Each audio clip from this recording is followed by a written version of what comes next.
নমস্কাৰ আজিৰ ভিডিঅ'টিত এটা জেনুইন প্ৰবলেম লৈ আপোনালোকৰ মাজত আহিছো। পানীৰ টেপবোৰ কিছুদিন পুৰণা হ'লে এই প্ৰবলেমটো দেখা দিয়ে আৰু আজিৰ ভিডিঅ'টিত জড়িত থাকিলে আপোনালোকে প্লাম্বাৰ নোহোৱাকে আপোনালোকে নিজে ঘৰত ৰিপেয়াৰিং কৰি ল'ব পাৰিব। কেৱলক ফাৰ্ষ্ট টেংকিলৈ যাওঁ, টেংকিৰ পানীটো বন্ধ কৰি লওঁ। পানীটো বন্ধ কৰাৰ পিছত আপোনালোকক দৰকাৰ হ'ব কেইবিধ সঁজুলি, স্ক্ৰুড্ৰাইভাৰ, চেলাৰ ৰেঞ্চ, এলেংকি আৰু প্লাছ এইবোৰ আপোনালোকৰ সামগ্ৰী থাকিব লাগিব। এইবোৰ সঁজুলি থাকিলে আপোনালোকে ঘৰত কামটো সম্পূৰ্ণ কৰিব পাৰিব। আপোনালোকে দেখিব পাইছে এইটো কিচেন সিংকক হয়। এই টেপটো কিনিব গ'লে দাম বহুত পৰিব। তো স্পেণ্ডেল যিটো ভিতৰত লাগি আছে এইটো চেঞ্জ কৰি দিলে আপোনালোকৰ প্ৰবলেমটো সলউশ্যন হ'ব। পানীটো টুপটুপকৈ পৰি থাকে, পুৰা বন্ধ হৈ যাব কমপ্লিটলি। টেপৰ দামৰ তুলনাত 4/1 ভাগহে খৰচ হ'ব আপোনালোকৰ। স্পেণ্ডেলটো কেনেকুৱা আপোনালোকক খুলি দেখুৱাই আছোঁ।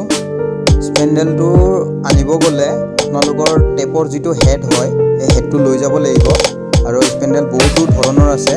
হেড হিচাপে আপোনালোকৰ চাইজবোৰ আহে।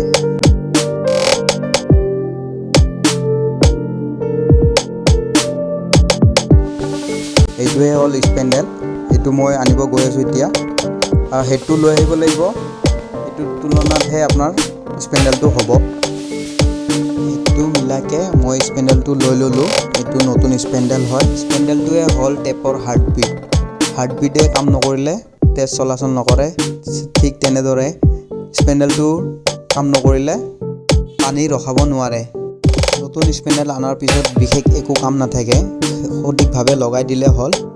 নতুন স্পেণ্ডেলটো মই লগাই ল'লোঁ। এতিয়া পানীটো চেক কৰিম।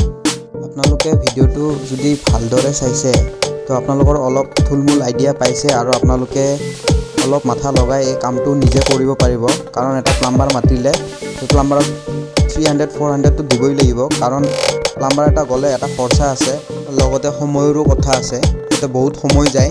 এতিয়া মই টেংকিৰ পানীটো খুলি আহিছোঁ। এতিয়া পানীটো চেক কৰি দিম, আপোনালোকে চাব। তো এই পানীটো খোলাৰ লগে লগে লেতেৰা পানী আহিছে। যিহেতু পাইপটো অলপ দেৰিলৈ খালী হৈ গৈছিল, তো খুলি দিয়াৰ লগে লগে লেতেৰা পানীবোৰ ওলাই আহিছে। যিটো প্ৰবলেম আছিল সলভ হ'ল। এনেধৰণৰ ভিডিঅ' পাই থাকিবলৈ মোৰ চেনেলটো ছাবস্ক্ৰাইব কৰক আৰু শ্বেয়াৰ কৰক আৰু কমেণ্ট কৰি জনাব মোৰ ভিডিঅ'টো কেনে লাগিল।